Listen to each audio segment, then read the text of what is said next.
Hari ini Intan mau membahas tentang kaligrafi. Sebagai openingnya, Intan mau kasih lihat dua kaligrafi yang harganya fantastis.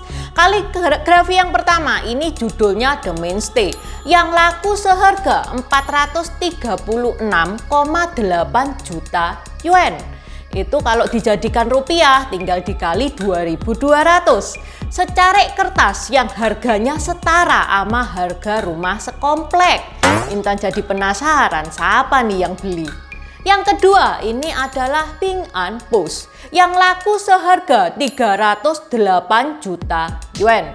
Di video ini Intan mau membahas apa sih kaligrafi, sejarahnya kaligrafi itu kayak gimana, dan kenapa kaligrafi itu begitu mahal. Dacia ni hao, namaku Intan, selamat datang di channel aku, Dynasty. Buat teman-teman yang mau mendukung channel Dynasty ini supaya channel ini bisa menghasilkan gambar dan suara yang lebih bagus lagi, teman-teman bisa dukung Intan via Saweria. Linknya Intan taruh di description box di bawah ya. Dukungan sekecil apapun itu berarti banget buat Intan. Juga kalau misalkan teman-teman ada pertanyaan, request, ataupun challenge juga bisa disampaikan via Saweria. Next video Intan baca semua pesan yang masuk via Saweria. Okay, let's start! Sastrawan Tiongkok kuno wajib menguasai 4 skill ini. Yang pertama, melukis. Yang kedua, memainkan alat musik. Yang ketiga, Weiqi atau Igo. Ini Intan pernah bahas tentang Igo, satu video sendiri. Salah satu permainan yang dimainkan dari zaman dulu sampai sekarang. Intan juga pemain Igo. Buat teman-teman yang kepengen tahu sejarahnya Igo gimana, cara mainnya kayak gimana, ini Intan pernah bahas ya. Intan juga sertakan kalau teman-teman mau gabung dengan klubnya. Ini nih linknya, di deskripsi juga sudah Intan taruh. Dan yang keempat adalah kaligrafi yang bakal Intan jelaskan di video ini. Sekarang apa sih kaligrafi itu? Kaligrafi itu seni menulis yang umurnya sudah ribuan tahun. Begitu juga dengan kaligrafi Tiongkok. Kaligrafi Tiongkok itu disebut Shu Fa, di mana Shu artinya buku dan Fa artinya jalan. Kalau digabungkan berarti bagaimana cara buku ditulis. Sejarahnya kaligrafi itu kayak gimana? Berawal dari dinasti Shang. Dinasti Shang itu dinasti yang berdiri dari tahun 1600 sampai 1046 sebelum Masehi. Pada saat dinasti Shang, menulis itu cuman untuk menyampaikan pesan. Setelah dinasti Shang runtuh, berdiri dinasti Zhou. Dinasti Zhou itu berdiri dari tahun 1046 sampai 256 sebelum Masehi.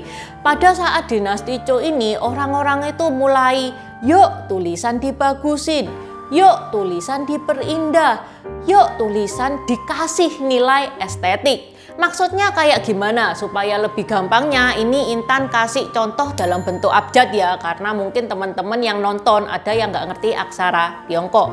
Ini kalau teman-teman lihat tulisan kaligrafi, beda kan sama tulisan sehari-hari. Beda sama tulisan catatan emak-emak belanja ke pasar. Tulisan kaligrafi ini lebih indah, lebih ada estetiknya. Sampai sini jelas ya guys ya, beda tulisan tangan biasa, tulisan biasa dengan tulisan kaligrafi. Intan lanjut ke dinasti Qin. Dinasti Qin ini berdiri di tahun 221 sampai 207 sebelum Masehi. Di dinasti Qin ini, kaligrafi ini mulai berkembang, mulai diminati oleh sastrawan-sastrawan Tiongkok. Seiring berjalannya waktu, tulisan itu juga mulai ada perubahan bentuk. Perubahan bentuk itu kayak gimana? Perubahan bentuk itu kemarin sudah Intan bahas juga di video Intan tentang aksara Tiongkok. Satu video sendiri tentang perubahan bentuk aksara Tiongkok dari zaman purba sampai sekarang. Buat teman-teman yang belum nonton, ini nih linknya, di deskripsi juga sudah Intan taruh. Ada 5 gaya tulisan kaligrafi, yaitu Chuanshu, Lishu, Kaishu, Chaoshu, dan Xingsu.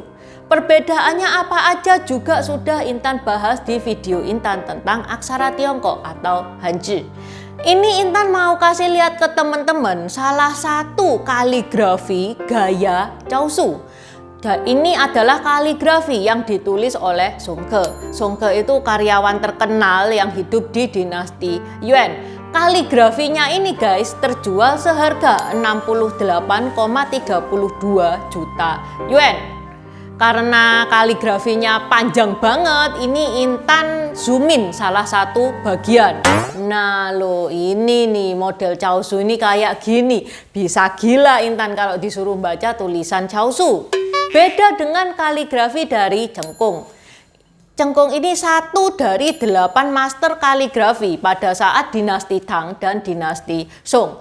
Tulisannya Cengkung ini itu pakai gaya tulisan Xingsu yang notabene lebih kebaca. Ini kaligrafinya ini judulnya Buropus yang terjual seharga 207 juta yuan. Lalu apa sih yang diperhatikan dalam kaligrafi sehingga kaligrafi itu menjadi sebegitu mahalnya? Faktor utama tentu saja itu karyanya siapa. The Mainstay yang Intan bahas di awal yang seharga 436,8 juta yuan itu adalah karya dari Wang Dingjuan, salah satu sastrawan terkenal di dinasti Song. Begitu juga dengan karya yang kedua, Ping An Post, itu karangan dari Wang Xizhi. Dia itu karya terbesarnya Wang Xizhi. Meskipun karyanya itu cuma 4 baris dan 41 karakter. Beda sama The Mainstay. The Mainstay itu panjangnya 11 meter, ada 600 karakter. Faktor berikutnya yang membuat kaligrafi menjadi begitu mahal karena keindahan keseluruhan. Maksudnya apa keindahan keseluruhan itu? Penampilannya itu seperti apa? Intan kasih contoh, The Mainstay itu bisa laku 436,8 juta yuan karena panjangnya 11 meter, terdiri dari 600 karakter yang bukan asal tulis. Ini nih, Intan ambil sepotong karyanya The Mainstay. Di sini dia juga menampilkan koleksi cap dari dinasti Song. Penampilannya The Mainstay inilah yang membuat The Mainstay menjadi mahal. Selain itu, Intan kasih contoh satu lagi. Ini adalah kaligrafi yang judulnya Elang Hinggap di Pohon Pinus karya Ji Baishi. Pada tahun 2011, karya ini dibeli seharga 425,5 juta yuan. Karya Ji Baishi ini itu disertai gambar yang notabene mempercantik penampilan dan menambah nilai jual. Kemudian faktor berikutnya, struktur tulisannya itu seperti apa? Maksud dari struktur tulisannya, kaligrafi itu biasanya berbentuk puisi dan puisinya itu artinya dalam banget. Ini Intan nggak bisa kasih contoh soalnya Intan nggak seberapa ngerti puisi juga. Selain dari artinya yang begitu dalam, yang bagus artinya, struktur tulisan itu juga mencakupi goresannya, tebel tipis goresannya itu punya nilai artistik tersendiri. Faktor berikutnya yang membuat kaligrafi begitu mahal adalah keindahan warnanya. Keindahan warnanya ini lebih terlihat pada kaligrafi yang ada gambarnya. Matching nggak tuh warnanya? Ini Intan kasih contoh. Ini adalah kaligrafi karya Su Beihong yang judulnya Enjoy Cultivation in Peaceful Society. Pada bulan Mei 2011, karya ini dibeli orang seharga 266,8 juta yuan. Coba deh teman-teman lihat sapinya. Ini kulitnya warnanya coklat, tapi bukan satu warna. Ini disembur-sembur. Ada hitamnya juga. Bagus ya. Tanahnya juga ada gradasi warnanya. Dan karya ini itu tidak terlalu menonjolkan kaligrafi, lebih menonjolkan lukisan daripada kaligrafi. Ditambah lagi guys, bahan-bahan untuk membuat kaligrafi itu bukan bahan yang murah. Apa sih bahan-bahan untuk membuat kaligrafi? Yang pertama, kertas. Kertas itu jangan dibayangin kertas yang kayak gini. Kertas untuk kaligrafi itu kayak kanvas gitu ya guys ya. Jadi gak gampang robek dan terbuat dari rami, bambu, dan mulberry. Yang kedua, kuas. Kuas orang-orang zaman dulu itu kebanyakan terbuat dari bulu binatang, bukan yang sintetik kayak sekarang. Bulu binatang seperti sapi, kambing, serigala, Kuas dari bulu serigala ini kuas yang paling mahal. Ya ada harga, ada rasa. Kalau nulis pakai kuas dari bulu serigala itu ya hasilnya goresannya lebih bagus daripada kuas dari bulu binatang yang lain. Yang ketiga, alat penahan kertas supaya kertas itu nggak goyang-goyang. Yang keempat, tempat tinta. Tempat tinta bentuknya seperti ini nih. Ada 2 lubang, 1 lubang untuk tinta, 1 lubang untuk air. Dan yang kelima, tintanya itu sendiri. Ini semua bukan barang yang murah. Menulis pakai tinta dan kuas itu jauh lebih susah daripada kita menulis pakai pena.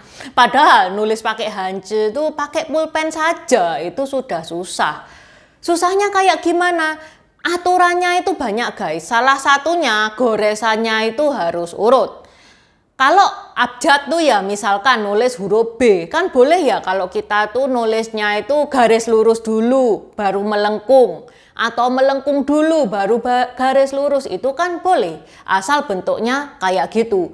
Tapi kalau hanje itu tidak boleh. Intermezzo sebentar ya guys ya. Pas awal-awal Intan les Mandarin, guru Mandarinnya Intan itu ngasih PR untuk nulis sangje. Itu artinya naik mobil. Ini Intan kasih lihat screenshotnya, hasil tulisan tangannya Intan.